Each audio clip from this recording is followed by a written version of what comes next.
12वां प्रकरण है, 12वां सूत्र है। आज बता रहे हैं यह किया है और यह अन किया है। इस प्रकार के द्वंद्व से मुक्त योगी के लिए कहाँ धर्म है?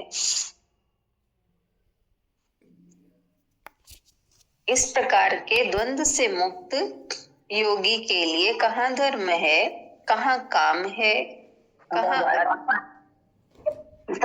अर्थ है? म्यूट कर लें। सुमित्रा जी आप म्यूट कर लें। फिर से पढ़ती हूँ।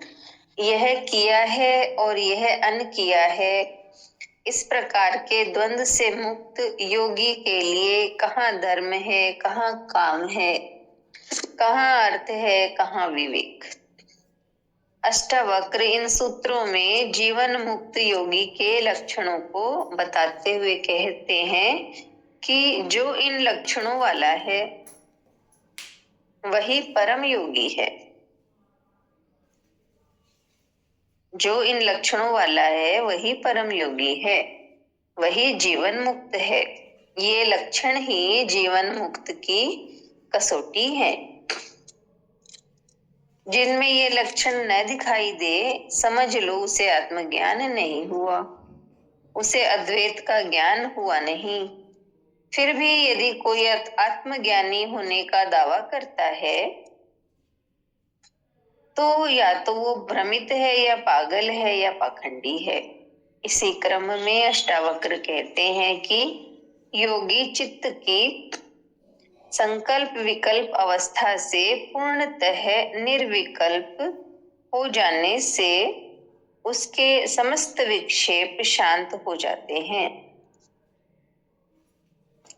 योगी चित्त की संकल्प विकल्प अवस्था से पूर्णतः निर्विकल्प हो जाने से उसके समस्त विक्षेप शांत हो जाते हैं।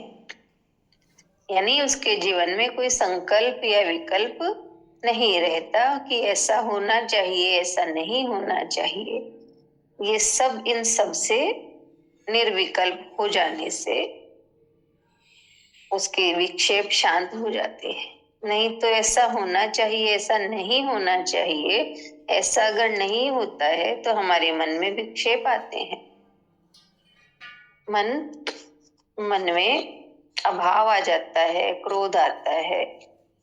तो ये जब उसके ये संकल्प विकल्प से निर्विकल्प हो गया, यानी जो कुछ भी हो रहा है सहज स्वीकार, तो उसके मन में विक्षेप नहीं आते, विक्षेप सब शांत हो जाते हैं। फिर से पढ़ती हूँ इस लाइन को। इसी क्रम में अष्टावक्र कहते हैं कि योगी चित्त की संकल्प विकल्प अवस्था से पूर्णतः निर्विकल्प हो जाने से उसके समस्त विक्षेप शांत हो जाते हैं, जिससे वह किए और अन किए सभी प्रकार के द्वंद्वों से मुक्त हो जाता है। ऐसे मुक्त योगी के लिए धर्म, अर्थ, काम तथा विवेक का बंधन समाप्त हो जाता है।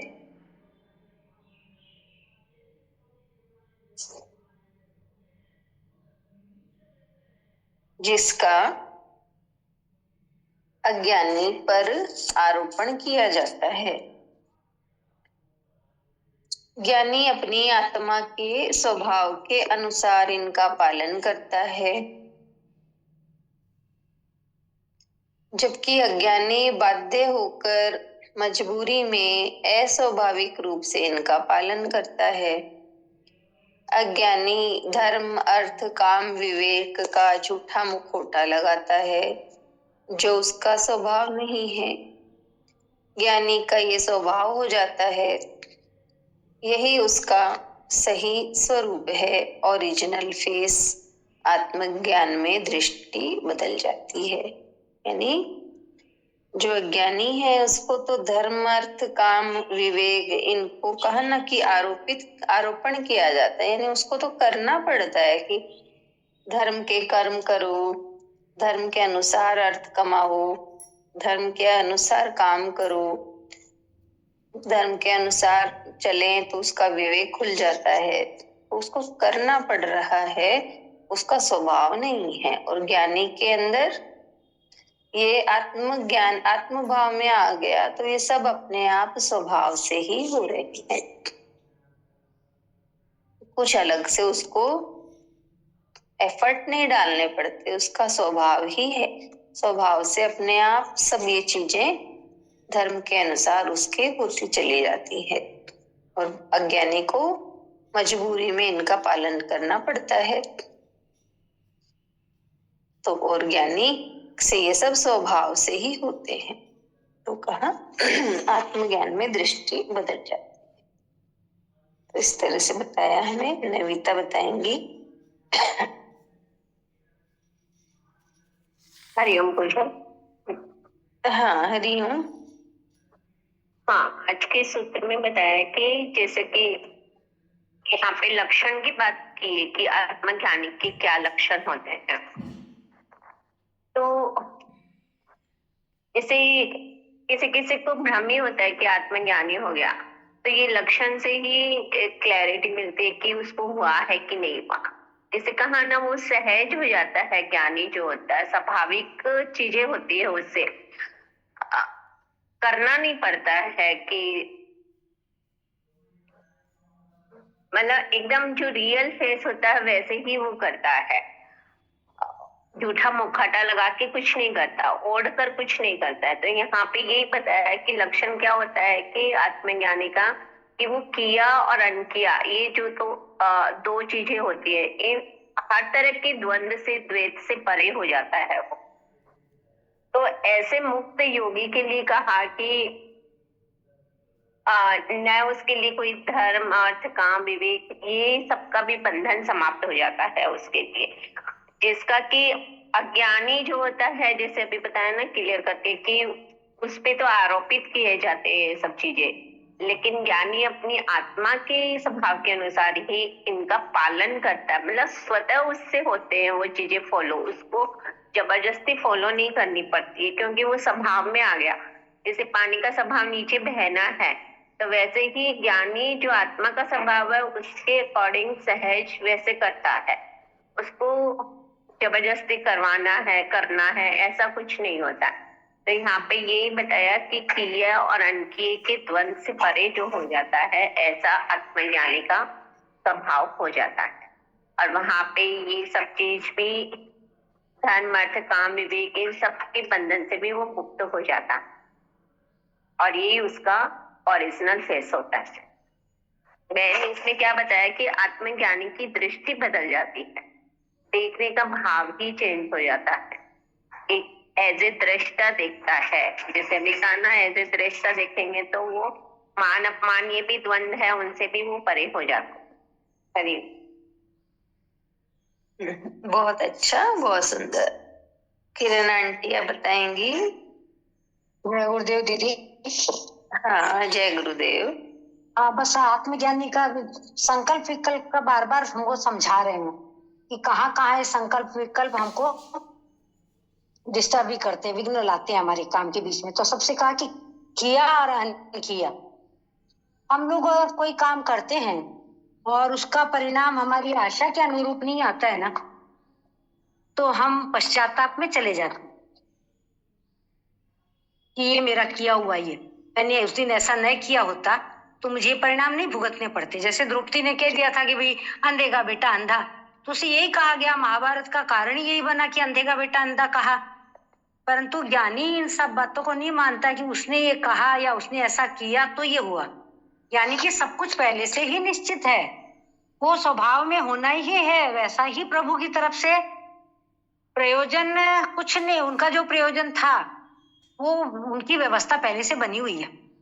तो उसमें उसने किया या मैंने किया या मेरे नहीं किया हुआ है फिर भी मुझे भुगतना पड़ा, तो यहाँ भी हमें विषाद होता है कि मैंने तो ऐसा कुछ किया ही नहीं फिर भी मुझे भुगतना पड़ रहा है, क्योंकि मैं सभ्यता का मुखौटा पहन रखा हूँ। यह भी कहा ना, हमने अपना धर्म समझ लेते हैं, भाई परिवार चलाना है तो हमें चुप होना है, तो ये भी मुखौटा है, क्योंकि हमको स्वीकार नहीं है वो बात। तो अंदर से दुख हो रहा है हमको, क्रोध आ रहा है हमको, जलन हो रही है हमको, परंतु मुखौटा पहना है।